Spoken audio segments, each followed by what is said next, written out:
Hello दोस्तों, स्वागत है आप सभी का टू द पॉइंट के इंडिया ईयरबुक के सेशंस में। हमने पिछले चैप्टर में एजुकेशन के बारे में बात किया हुआ था। आज के इस चैप्टर में हम एनर्जी यानी कि ऊर्जा के बारे में बात करेंगे।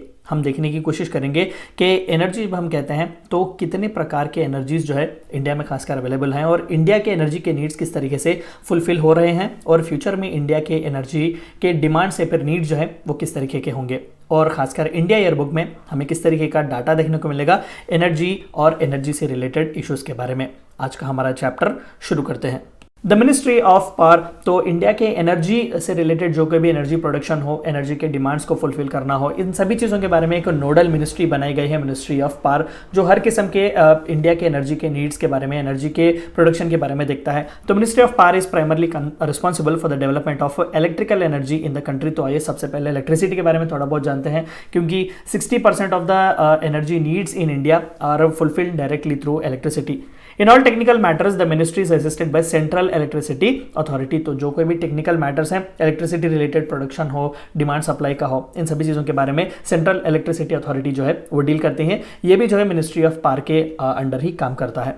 The construction and operation of generations and transmission projects in central sector are entrusted to central sector corporations. Those are NTPC, NHPC, PGCIL, etc. तो ये सभी जो है वो सेंट्रल सेक्टर पावर कंपनीज की तरह काम करते हैं, पावर सेक्टर्स हैं। ये किस तरीके से आप यहाँ पर देख सकते हैं, यहाँ पर एक थर्मल पिलर जो है वो लगाया गया है। तो इस तरीके से अलग अलग ट्रांसमिशन रिलेटेड ऑपरेशंस, जनरेशंस वगैरह इन सभी के बारे में ये अलग अलग सेंट्रल सेक्टर कॉर्पोरेशंस जो है वो डील करते हैं।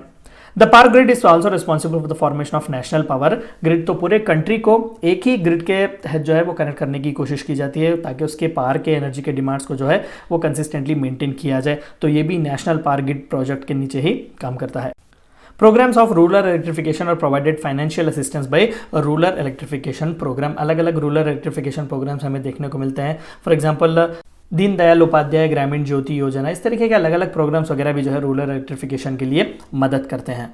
तो यार पावर जनरेशन रिलेटेड जो कोई भी इंपॉर्टेंट स्कीम्स हैं उसके बारे में जानते हैं। सबसे पहला जो है वो है Deendayal Upadhyay Gram Jyoti Yojana. It aims to provide continuous power supply to rural India. 24/7 जो है वो रूरल इंडिया में विलेजेस में जो है पावर सप्लाई हो, पावर कट वहां पर ना हो। तो ये एक एम जो है दीनदयाल उपाध्याय ग्राम ज्योति योजना का है, with an investment of ₹756 billion for rural electrification. तो आप देख सकते हैं कि कितना इंपॉर्टेंट या फिर कितना बड़ा अमाउंट जो है लगाया गया है।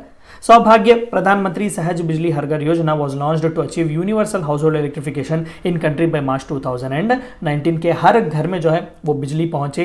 तो इसी के एक एम के साथ जो है यानी कि यूनिवर्सल इलेक्ट्रिफिकेशन, यहाँ पर हमने रूरल इलेक्ट्रिफिकेशन देखा, यहाँ पर यूनिवर्सल इलेक्ट्रिफिकेशन जो है यूनिवर्सल हाउस होल्ड का इलेक्ट्रिफिकेशन हो, इसके तहत जो है सौभाग्य योजना लॉन्च की गई थी।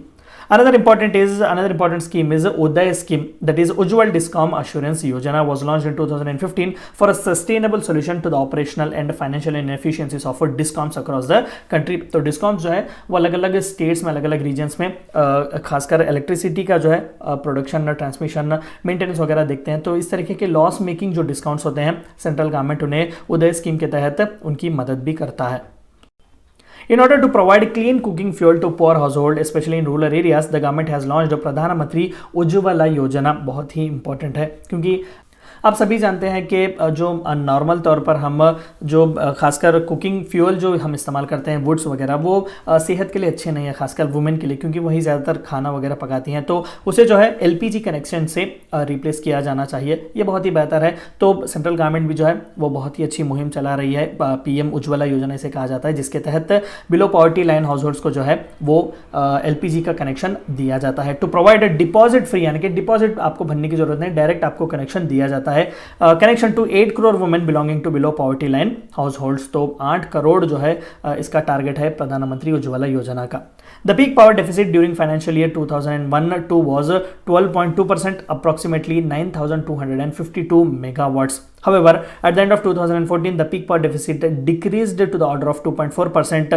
तो आप देख सकते हैं कि बहुत ही अच्छा डेवलपमेंट किया गया है पावर सेक्टर में। हमने बहुत ही इंपॉर्टेंट डेवलपमेंट्स किए गए हैं कि सडन पॉइंट ऑफ टाइम 12.2% जो था वो हमारा डेफिसिट था, लेकिन एज ऑफ नाउ सिर्फ 2.4% है। Government introduced well targeted system of delivery, subsidy delivery to LPG consumers through Pahal जो है वो बहुत ही इंपॉर्टेंट एक स्कीम है जो डायरेक्ट बेनिफिट ट्रांसफर का इस्तेमाल करता है, यानी कि जब आप एक सिलेंडर खरीदते हैं तो उसका फुल पैसा जो है वो आप सिलेंडर वाले को 600 हो या फिर 900 हो, जो कोई भी अमाउंट हो, वो आप डायरेक्टली गैस वाले को पे करते हैं, लेकिन सरकार जो है आपको उसका सब्सिडी जो है वो डायरेक्टली आपके बैंक अकाउंट में रियम्बर्स करता है। पेट्रोलियम एंड नेचुरल गैस, हमने इलेक्ट्रिसिटी के बारे में देखा, थोड़ा बहुत पेट्रोलियम एंड नेचुरल गैस के बारे में देखते हैं। The ministry of petroleum and natural gas is concern with exploration and production of oil and natural gas. Ministry of power खासकर इलेक्ट्रिसिटी के बारे में डील कर रहा था। ये सेपरेट मिनिस्ट्री है पेट्रोलियम एंड नेचुरल गैस की, जो ऑयल एक्सप्लोरेशन वगैरह के बारे में, नेचुरल गैस एक्सप्लोरेशन वगैरह के बारे में डील करता है।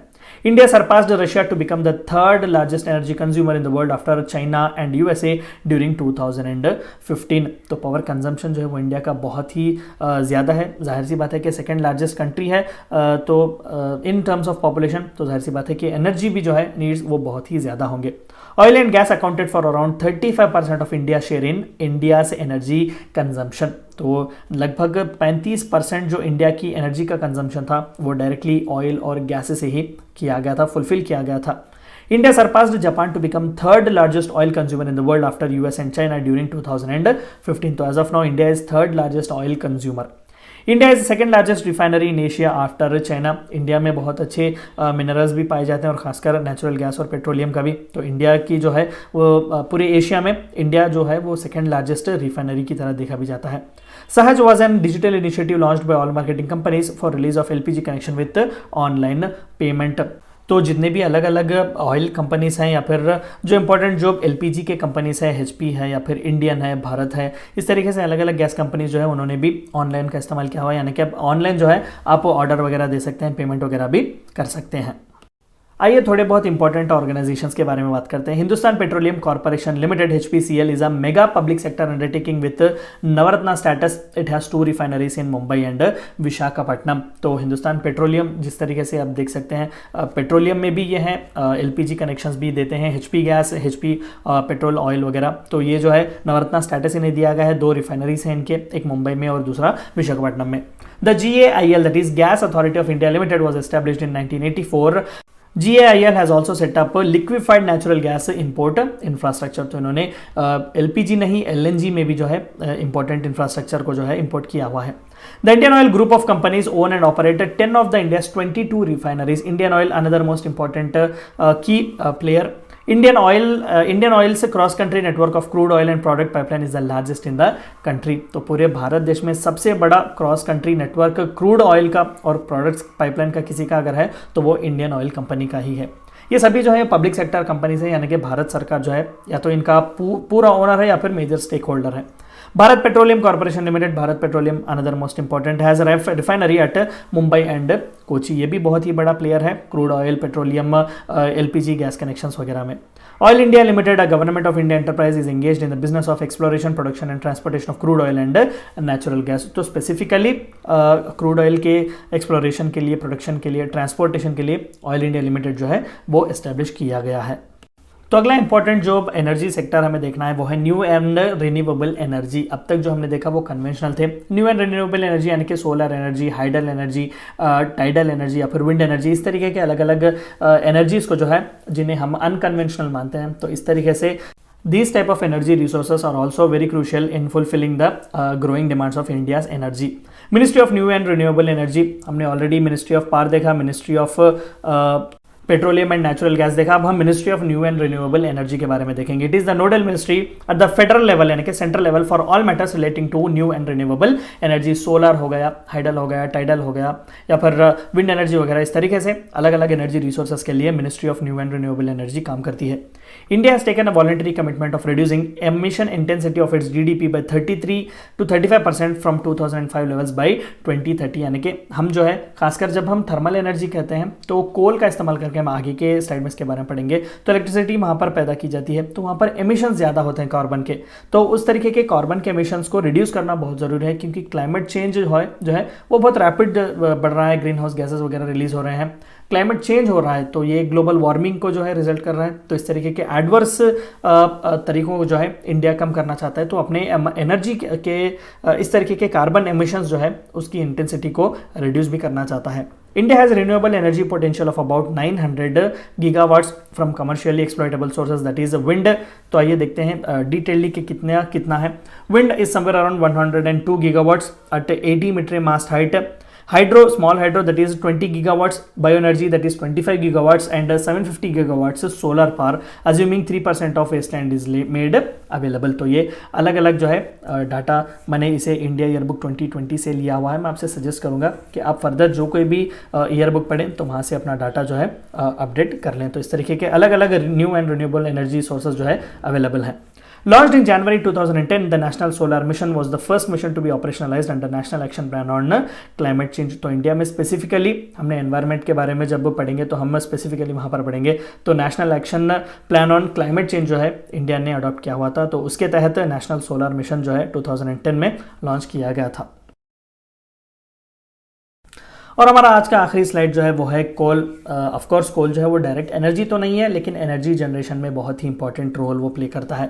The ministry of coal has the overall responsibility of determining the policies and strategies in respect of exploration and development of coal and lignite reserves. तो देश भर में जितने भी कोल के माइंस हैं, रिजर्व्स वगैरह हैं, इन सभी को रेगुलेट करना, एक्सप्लोर करना, उनका प्रोडक्शन करना, उन्हें ऑपरेट करना, ये सभी जो है मिनिस्ट्री ऑफ कोल देखती है। At present, around 69.5% of India's power generation capacity is based on coal, thermal power जिसे कहते हैं, जो कोल से जनरेट होता है। तो आप देख सकते हैं कि nearly 70% of India's power generation is directly from coal. और सबसे बड़ा नेगेटिव पॉइंट ये है कि कोल नॉन रिन्यूएबल एनर्जी है, यानी कि ये फिर से रिन्यू नहीं किया जा सकता, ये एक फॉसिल फ्यूल है। 319 billion tons of coal reserves have been estimated. तो पूरे भारत में somewhere around 319 billion tons of coal reserves जो है वो एस्टिमेट किए गए हैं।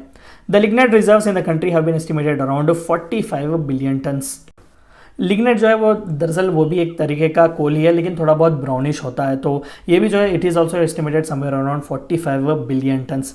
कोल India limited is a Maharatna company under the ministry of coal with headquarters at Kolkata. तो कोल इंडिया लिमिटेड जो है वो स्पेसिफिकली देखता है, एक कॉरपोरेशन है, एक कंपनी है जो थ्रू आउट इंडिया जो है कोल से रिलेटेड एक्सप्लोरेशन हो या फिर कोल से रिलेटेड जो कोई भी एक्सट्रैक्शन हो, उसका प्रोसेस हो, उससे उसका इस्तेमाल करके पावर जनरेशन वगैरह करना हो, ये सभी कोल इंडिया लिमिटेड जो है वो देखता है। इसका हेडक्वार्टर्स कोलकाता में है, वेस्ट बंगाल में। Coal India limited is the single largest coal producing company in the world. तो इकलौती ऐसी कंपनी है जो सिंगल लार्जेस्ट प्रोड्यूसर है। ऐसा नहीं है कि द वर्ल्ड्स लार्जेस्ट प्रोड्यूसर है, लेकिन सिंगल एंटिटी जो है वो भारत सरकार के मेजर स्टेक्स भी जो है हमें इसमें देखने को मिलते हैं। ये थी चंद बातें आपको जाननी थी एनर्जी रिलेटेड, और खासकर इंडिया ईयरबुक में हमें किस तरीके के डाटा देखने को मिलेंगे इंडिया के एनर्जी नीड से related. Thank you for watching my video.